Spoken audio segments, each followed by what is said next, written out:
दोस्तों, आज की क्लास में हम राजा राम मोहन राय के बारे में पढ़ेंगे। राजा राम मोहन राय बहुत ही इम्पोर्टेंट टॉपिक है आपके एग्जाम के दृष्टिकोण से और यहाँ से क्वेश्चन आपके एग्जाम में ज़रूर आता है। इस क्लास में हम देखेंगे राजा राम मोहन राय के जीवन परिचय को थोड़ा-सा, उसके बाद राजा राम मोहन राय ने आत्मीय सभा की स्थापना की थी, उसके बारे में समझेंगे। ब्रह्म समाज की स्थापना को देखेंगे और ब्रह्म समाज आगे चल के भारतीय ब्रह्म समाज, साधारण ब्रह्म समाज में टूट गया। तो उसको भी हम देखेंगे कैसे ब्रह्म समाज विभाजित हुआ, ठीक है? इसके अलावा जो है राजा राम मोहन राय द्वारा संपादित पत्रिकाओं के बारे में समझेंगे, उनके पैम्फलेट्स को समझेंगे और जो बुक्स उन्होंने लिखी हैं, वो भी हम इस वीडियो में देखेंगे, ठीक है? तो चलिए हम स्टार्ट करते हैं। राजा राम मोहन राय। देखिए, राजा राम मोहन राय को और भी अनेक नामों से जाना जाता है, जैसे भारतीय पुनर्जागरण का पिता, भारतीय राष्ट्रवाद का पैगंबर, अतीत और भविष्य के मध्य सेतु, भारतीय राष्ट्रवाद का जनक, आधुनिक भारत का पिता, भारतीय राष्ट्रवाद का पैगंबर, प्रथम आधुनिक पुरुष, युगदूत, भारतीय जागृति का जनक, पुनर्जागरण आंदोलन का अग्रणी दूत।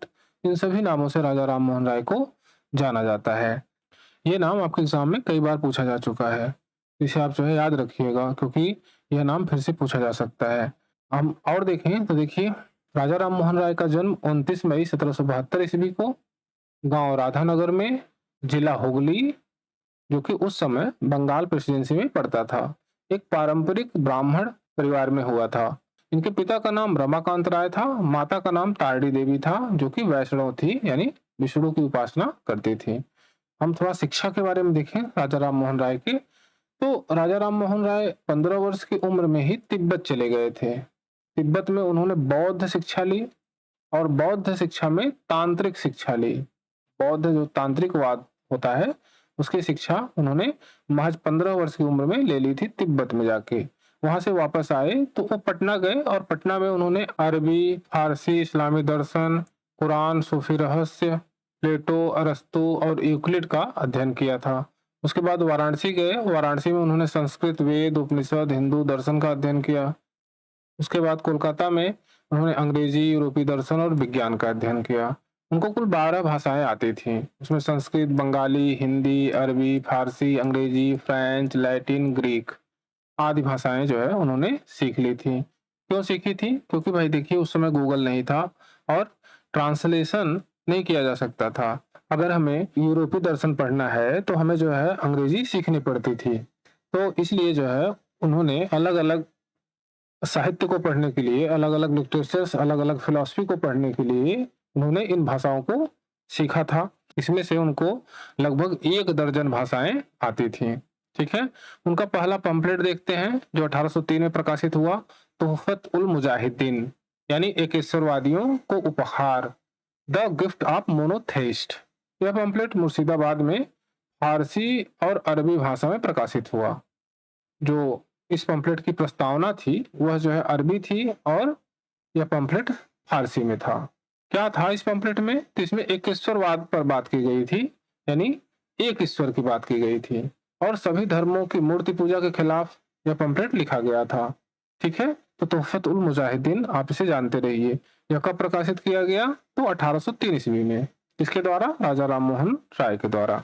आगे देखें तो 1803 ईस्वी से 1814 ईस्वी तक वुडफोर्ड और डिग्वी के अधीन दीवान के पद पर इन्होंने कार्य किया था, यानी ईस्ट इंडिया कंपनी में वुडफोर्ड और डिग्वी के अधीन ये अधिकारी थे ईस्ट इंडिया कंपनी के, इनके अधीन ही इन्होंने काम किया था, ठीक है? उसमें डिग्वी के अधीन जो है अधिक समय तक कार्य किया था और डिग्वी के अधीन ही रहकर इन्होंने अंग्रेजी और यूरोपीय साहित्य, यूरोपीय दर्शन का अध्ययन किया था। इसके बाद इनके साथ एक घटना घटी, उसको आपको जान लेना बहुत जरूरी है। 1811 ईस्वी में इनके भाई थे जगमोहन राय। जगमोहन राय, इनकी मृत्यु हो जाती है। मृत्यु होने के बाद जगमोहन राय की पत्नी यानी राजा राम मोहन राय की भाभी को जबरन सती करा दिया जाता है। उनको जो है जबरदस्ती सती करने के लिए मजबूर किया जाता है और सती करा दिया जाता है। यह बात राजा राम मोहन राय के लिए एक माइंड चेंजिंग बात थी। वह बहुत ज्यादा दुखी हुए और उन्होंने यह ठान लिया कि अब से किसी भी महिला को सती नहीं होने देंगे और सती के खिलाफ उन्होंने आंदोलन यहीं से समझ लीजिए कि स्टार्ट कर दिया था, ठीक है? आगे देखें तो 1815 ईस्वी में उन्होंने आत्मीय सभा की स्थापना की कोलकाता में। अपने आवास पर ही की थी। यह छोटा-सा समूह था, 10 से 20 लोगों का समूह था और शुक्रवार को बैठक होती थी। इसमें जो है संस्कृत, बंगाली, फ़ारसी में कार्य होता था। लोग अलग-अलग भाषाओं के जानकार थे और अलग-अलग भाषाओं में कार्य करते थे। क्यों अलग-अलग भाषाओं में कार्य करते थे? तो वही बात थी कि अलग-अलग दर्शन, अलग-अलग फ़िलॉसफ़ीज़ अलग-अलग भाषाओं में होती थी और इस वजह से अलग-अलग भाषाओं का ज्ञान होना बहुत ज़रूरी था। यहाँ पर जो है वेद, उपनिषद, पुराण के अंशों की व्याख्या होती थी। मूर्ति पूजा का विरोध किया जाता था, सती प्रथा का खंडन किया जाता था। यह सभी कुछ जो है इस आत्मीय सभा में किया जाता था। इस आत्मीय सभा के बारे में रवीन्द्रनाथ टैगोर का स्टेटमेंट है। रवीन्द्रनाथ टैगोर ने इसे यानी आत्मीय सभा को भारतीय बुद्धिवाद का प्रथम प्रयोगशाला कहा है। और दूसरा स्टेटमेंट उनका है, आत्मीय सभा वह पौधा था जिसकी जड़ों से ब्रह्म समाज का वृक्ष फला फूला। यानी आत्मीय सभा से ही आगे चल के ब्रह्म समाज की स्थापना होती है। ब्रह्म समाज की स्थापना होती है, इसे आप जो है जानते रहिए। ठीक है, आगे देखें तो 1820 ईस्वी में प्रिसेप्ट ऑफ जीसस की रचना जो है राजा राम मोहन राय ने की। प्रिसेप्ट ऑफ जीसस पंपलेट है और यह एक श्रृंखला थी, एक बड़ी श्रृंखला थी। उस श्रृंखला का पहला पार्ट है प्रिसेप्ट ऑफ जीसस। इसमें जो है न्यू टेस्टामेंट के नैतिक और दार्शनिक संदेशों को अलग करने की कोशिश की गई। यानी जो न्यू टेस्टामेंट में चमत्कारिक बातें थी उनको जो है अलग किया गया और दार्शनिक जो बातें थी उनको जो है अलग किया गया। तो ये जो है 1820 ईस्वी में इन्होंने यह पंपलेट लिखा था। 1821 ईस्वी में कोलकाता में यूनिटेरियन एसोसिएशन की स्थापना राजा राम मोहन राय ने की थी। इसको भी आप जानते रहिए, ये बहुत इंपॉर्टेंट है, आपके एग्जाम में पूछा गया है। आगे हम देखें मैगजीन्स के बारे में, तो राजा राम मोहन राय की 3 मैगजीन्स आपसे पूछी जाती है। उसमें है ब्राह्मिकल मैगजीन जो 1821 में प्रकाशित की गई, संवाद कौमुदी 1821 में यह भी प्रकाशित की गई थी, मिरातुल अखबार यह 1822 ईस्वी में प्रकाशित की गई थी। ब्राह्मिकल मैगजीन अंग्रेजी भाषा में थी। देखिए भाषा बहुत जरूरी है याद रखना, क्योंकि भाषा से क्वेश्चन आ जाता है कि कौन सी मैगजीन किस भाषा में छपती थी। तो ब्राह्मिकल मैगजीन अंग्रेजी भाषा में थी, संवाद कौमुदी बंगाली में थी और मिरातुल अखबार फारसी में थी। संवाद कौमुदी में ही सती प्रथा का विरोध किया गया। आपसे सीधे क्वेश्चन पूछा जाता है कि सती प्रथा के विरोध के बारे में किस मैगजीन में छपता था, तो वह संवाद कौमुदी में छपता था। सती प्रथा, जाति प्रथा, रूढ़िवादी परंपराओं, मूर्ति पूजा, इन सब के खिलाफ जो है संवाद कौमुदी में लिखा जाता था और यह बंगाली भाषा में थी, लोकल भाषा में थी। तो आपसे सीधे क्वेश्चन पूछा जाता है, तो इसे आप जो है जानते रहिए। इसके बाद हम देखें शिक्षा संबंधी सुधार उनके, तो डेविड हेयर के साथ जो उनके मित्र थे उनके साथ मिलकर हिंदू कॉलेज की स्थापना किया था राजा राम मोहन राय ने 1817 ईस्वी में। इसके अलावा उन्होंने वेदांत कॉलेज की स्थापना 1825 ईस्वी में किया था। वेदांत कॉलेज में उपनिषद, वेद जो पारंपरिक शिक्षा थी उसका अध्ययन किया जाता था, उसको पढ़ाया जाता था, उसका अध्यापन किया जाता था। ठीक है, आगे देखें हम ब्रह्म समाज। इसकी स्थापना 20 अगस्त 1828 ईस्वी को कोलकाता में की गई थी। ब्रह्म समाज का नेतृत्व 1828 से 1833 ईस्वी तक राजा राम मोहन राय ने किया था।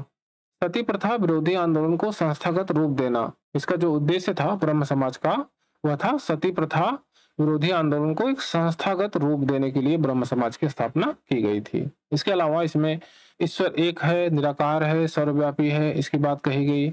मूर्ति पूजा, अवतारवाद, कर्मकांड, रूढ़िवादिता, इन सब का विरोध किया गया, इन सब का पूर्ण विरोध किया गया ब्रह्म समाज में। अभी हम लोगों ने ऊपर देखा कि 1815 ईस्वी में आत्मीय सभा की स्थापना की गई थी और आत्मीय सभा एक छोटा सा रूप था, लेकिन इनको सती प्रथा का विरोध बड़े ब्रॉड रूप में करना था, आम जनता तक ले जाना था। तो इसके लिए उन्होंने ब्रह्म समाज की स्थापना की और यह एक आत्मीय सभा का ही एक ब्रॉड रूप था। और हम देखें तो विलियम बेंटिंग के साथ बंगाल सती विनियम 1829 यानी बंगाल सती रेगुलेशन 1829 ये जो है पास करवाया।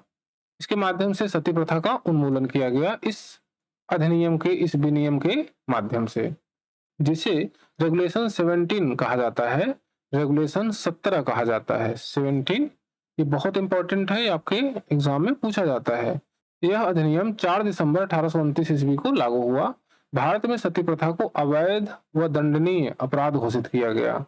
इस विनियम में जो धारा 2 थी उसके तहत सती प्रथा को मानव प्रकृति के विरुद्ध बताते हुए अदालतों में अवैध और दंडनीय घोषित किया गया था।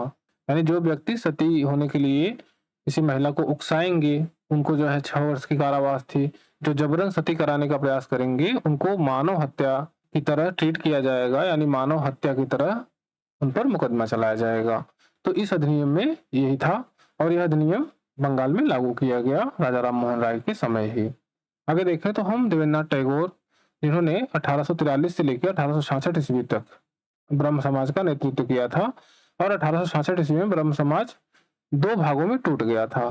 तो पहले हम समझ लें देवेंद्रनाथ टैगोर को। इन्होंने एक तत्वबोधिनी सभा बनाई थी 1839 ईस्वी में और एक तत्वबोधिनी पत्रिका का भी संपादन किया, जो आगे चल के ब्रह्म समाज का जो है मुख्य पत्रिका बन जाता है। ठीक है, देखिए 1843 में राजा राम मोहन राय ने ब्रह्म समाज को एक नया जीवन दिया। क्यों दिया? क्योंकि 1833 ईस्वी में राजा राम मोहन राय की मृत्यु हो गई थी। उसके बाद ब्रह्म समाज की स्थिति धीरे धीरे कमजोर होने लगी थी। उसी समय देवेंद्रनाथ इसमें आते हैं और उन्होंने ब्रह्म समाज को फिर से पुनर्जीवित किया। उसके बाद इसमें शामिल होते हैं केशव चंद्र सेन। केशव चंद्र सेन शामिल होते हैं और उन्होंने जो है ब्रह्म समाज को आगे ले जाने में बहुत महत्वपूर्ण भूमिका निभाई थी। लेकिन उनका झुकाव यूरोपीय संस्कृति की तरफ था, यूरोपीय कल्चर की तरफ था। इस वजह से देवेंद्रनाथ टैगोर से उनका मतभेद हो गया और इसके वजह से 1866 ईस्वी में ब्रह्म समाज 2 भागों में टूट गया। एक आदि ब्रह्म समाज और दूसरा भारतीय ब्रह्म समाज, ब्रह्मो समाज ऑफ इंडिया। जो भारतीय ब्रह्म समाज था उसका नेतृत्व केशव चंद्र सेन ने किया 1866 ईस्वी के बाद। और 1866 ईस्वी के बाद देवेंद्रनाथ टैगोर ने अपना जो पुराना ब्रह्म समाज था उसको आदि ब्रह्म समाज के नाम से जाना गया, उसका नेतृत्व किया था। ठीक है, और उसका नेतृत्व 1866 से 1905 ईस्वी तक, जब तक देवेंद्रनाथ टैगोर जीवित थे तब तक इन्होंने ये किया था। ठीक है, देवेंद्रनाथ टैगोर ने शांति निकेतन की स्थापना की थी, जो आज विश्व भारती विश्वविद्यालय के नाम से जाना जाता है। तो हम इसे बाद में देख लेंगे। यहाँ पर हम देखते हैं केशव चंद्र सेन का भारतीय ब्रह्म समाज, ये आगे चल के 1878 ईस्वी में फिर से टूट जाता है, विभाजित हो जाता है। क्यों हो जाता है? क्योंकि केशव चंद्र ने अपनी पुत्री सुनंदा देवी का विवाह जो है वो कूच बिहार के राजा से कर दिया। इसमें कोई दिक्कत नहीं है भाई, विवाह तो करना ही था। लेकिन समस्या ये थी कि सुनंदा देवी केवल 13 वर्ष की थी और इसी बाल विवाह की प्रथा का विरोध ब्रह्म समाज कर रहा था। जब राजा राम मोहन राय थे तब से देवेंद्रनाथ टैगोर भी यही बात कर रहे थे, खुद केशव चंद्र सेन भी यही बात कह रहे थे। लेकिन इन्होंने ऐसा किया, अपनी 13 वर्षीय पुत्री का विवाह कूच बिहार के राजा से कर दिया। इससे जो है इनके भारतीय ब्रह्म समाज में फिर से गतिरोध पैदा हो गया, विरोध पैदा हो गया। इस विरोध के कारण भारतीय ब्रह्म समाज भी 1878 ईस्वी में 2 भागों में विभाजित हो गया। एक भाग जिसे साधारण ब्रह्म समाज के नाम से हम जानते हैं, इसका नेतृत्व शिवनाथ शास्त्री, आनंद मोहन बोस, विजय कृष्ण गोस्वामी आदि ने किया था और वहीं भारतीय ब्रह्म समाज का नेतृत्व केशव चंद्र सेन वो कर ही रहे थे, इन्होंने आगे बढ़ाया। तो इस तरह से कई ब्रह्म समाज हम देख पा रहे हैं यहाँ पर। और सबसे क्वेश्चन पूछा गया है, आदि ब्रह्म समाज का नेतृत्व कौन कर रहा था? तो भाई देवेंद्रनाथ टैगोर। भारतीय ब्रह्म समाज का नेतृत्व किसने किया था? तो केशव चंद्र सेन। साधारण ब्रह्म समाज का नेतृत्व किसने किया था? तो आपके यहाँ पे सामने है शिवनाथ शास्त्री, आनंद मोहन बोस। ये सभी क्वेश्चन आपके एग्जाम में कई बार पूछे गए हैं और जो है पूछे जाते रहते हैं, तो आप इसे बहुत अच्छे से जानते रहिए। आगे देखें तो अकबर द्वितीय की पेंशन में अंग्रेजों ने कटौती कर दी। भाई अकबर द्वितीय कौन है? तो यह मुगल बादशाह, अभी कहने के लिए मुगल बादशाह हैं, इनकी बादशाहियत नहीं रही है, बहुत छोटे से एरिया के ये मुगल बादशाह हैं। अंग्रेज इन्हें पेंशन दे रहे थे और अंग्रेजों ने इनके पेंशन में कटौती कर दी थी। तो इन्होंने, अकबर द्वितीय ने राजा राम मोहन राय को राजा की उपाधि दी और इंग्लैंड भेजा, इंग्लैंड के राजा विलियम चतुर्थ से मिलने, कि भाई जाइए वहां पर और विलियम चतुर्थ से मिलिए और उनसे मेरी पेंशन जो कटौती की गई है उसको कहिए कि भाई पूरा दे दे। राजा राम मोहन राय इंग्लैंड चले गए और इंग्लैंड में ही 27 सितंबर 1833 ईस्वी को ब्रिस्टल लंदन में इनकी मृत्यु हो गई 1833 ईस्वी में। ठीक है, ये बात आप अच्छे से जानते रहिए। उसके बाद हम देखें तो राजा राम मोहन राय ने कई पुस्तकों की रचना की। उसमें वेदांत गाथा जिसकी रचना 1815 ईस्वी में की, कनोपनिषद 1816 में, ईशोपनिषद 1817 में, मुंडक उपनिषद 1819 ईस्वी में, हिंदू धर्म रक्षा 1820 ईस्वी में, बंगाली व्याकरण 1826 ईस्वी में। यह बंगाली व्याकरण कई बार पूछा गया है, इसे आप जरूर याद रखिएगा। भारतीय दर्शन का इतिहास 1829 ईस्वी में। गौड़ी व्याकरण 1833 ईस्वी में। इसको भी कई बार एग्जाम में पूछा गया है, तो इन सभी पुस्तकों को भी आप याद रखिएगा। ठीक है, मिलते हैं नेक्स्ट टॉपिक। इसमें हम देखेंगे एमसीक्यू, और एमसीक्यू किस चीज का देखेंगे, तो गवर्नर जनरल्स का। ठीक है।